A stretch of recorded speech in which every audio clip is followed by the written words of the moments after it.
that. That was some heads-up driving for Palou on back. We got a spinner. Kyle Larson. No.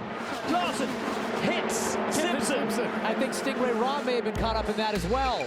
It is game over for Larson, and that is the double. Done and dusted. Up on the restart, and I was really close to Takuma in front of me, and got kind of arrow tight behind him, and as I peeked left, the nose just grabbed and I spun. So yeah, hate that I caused that crash, hate that others got. Kyle Larson's attempt to conquer the ultimate racing feat, the Indy 500 and Coca-Cola 600 on the same day, turned into an absolute disaster. But this wasn't just a bad day at the track. What unfolded revealed the near impossible nature of the double. And by the end of it, Larson had one brutal message: it might not be worth it. Let's unpack exactly what went down, and why this could be the last time Larson ever attempts such a wild doubleheader again. The double is more than a race day stunt. It's a physical and mental endurance marathon, racing 1,100 miles across 2 states in 2 of the most grueling motorsport events in one day. That's no joke. Only one driver has ever completed all 1,100 miles. Tony Stewart back in 2001. Since then, others have tried, but none have truly conquered it. For Larson, this was his second attempt, and going in, he looked ready. Backed by McLaren Racing and Hendrick Motorsports, Larson had the best equipment and team you could ask for, but even the best prep can't beat bad luck. And weather. Rain delayed the 2025 Indy 500 by an hour, throwing Larson's tight schedule into chaos. That 1-hour setback meant every moment became a race against time. Even if everything went perfectly, it would have been almost impossible to complete both events. And things didn't go perfectly. At Indy, Larson started 21st and began making steady progress. By lap 91, he'd climbed to 18th, but that's when disaster struck. Coming into turn 2, he downshifted too early, lost control, and spun out, bringing out the 5th caution of the day and ending his race. He was out, and he didn't even have time to process it. Immediately after the crash, he was helicoptered out to Charlotte to make it to the Coke 600 in time. But the question was, even if he hadn't crashed, would he have made it at all? He hit road this time. There goes Kyle Larson sliding off the corner. First caution of the night. Straight, keep it straight. Had the anxious moment when we came back from a commercial break, and Get this fired time, up. You want to come straight to us here? Arriving at Charlotte Motor Speedway, Larson still had hope. He started strong, leading for 34 laps early on. But that's where the good luck ended. On lap 42, he brushed the wall. Then, later in the race, Daniel Suarez collided into him, sending him spinning across the track.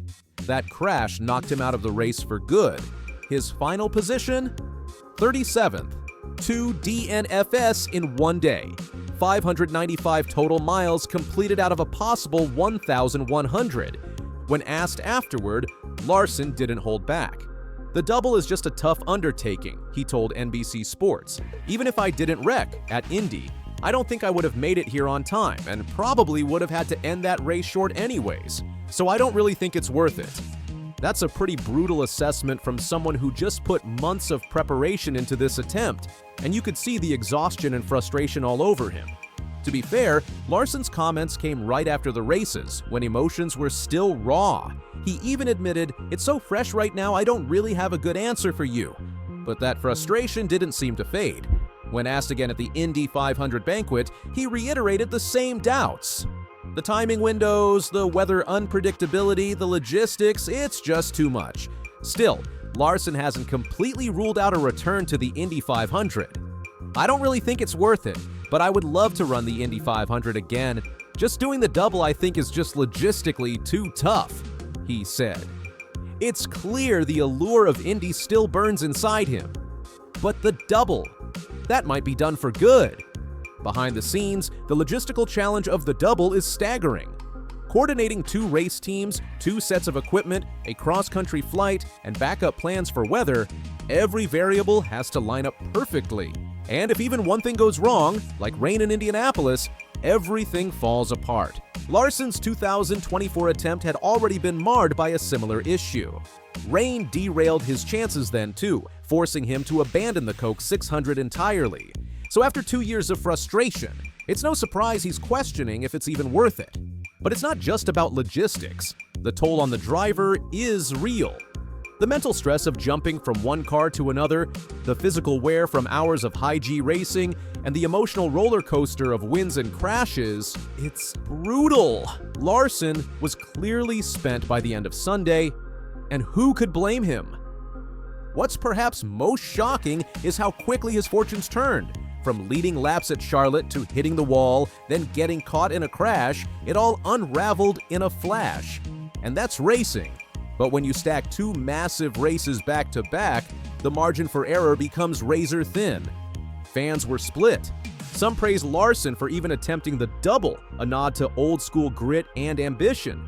Others questioned whether it was worth the risk, especially when the outcome is so dependent on factors beyond his control. And then there's the team aspect. McLaren and Hendrick Motorsports poured resources into this. Sponsors banked on big-time exposure. There's a lot riding on this beyond personal ambition. In the end, Larson gave it everything. He didn't hold back. He raced hard, took risks, and tried to etch his name into motorsport history. And even though he fell short, no one can say he didn't go for it. But the truth is, the double is just an insanely difficult challenge, even for a driver as talented as Kyle Larson. And now, after two crushing setbacks, he's left questioning if it's worth trying again. Some believe Larson could be the driver who eventually gets it right. They say if weather hadn't been a factor, if the car hadn't spun at Indy, if the crash at Charlotte hadn't happened, he would have pulled it off. But racing doesn't deal in ifs. It's about execution, and sometimes fate just doesn't cooperate.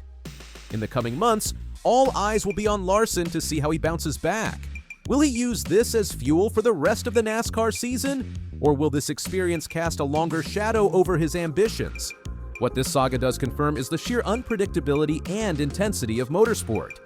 The double isn't just a challenge, it's a gauntlet thrown at the feet of the best racers alive. Few dare to take it on, even fewer come close to mastering it. And while Larson's results may not have made history in terms of wins, they did cement something else: his resilience, his commitment, and his willingness to chase greatness, even if it means falling short. Because sometimes even the best drivers hit a wall, and sometimes chasing history comes at a brutal cost. Think Larson should give the double one more shot, or hang it up for good? Let us know in the comments below. And if you love exclusive insights from inside the racing world, turn on notifications so you never miss a lap.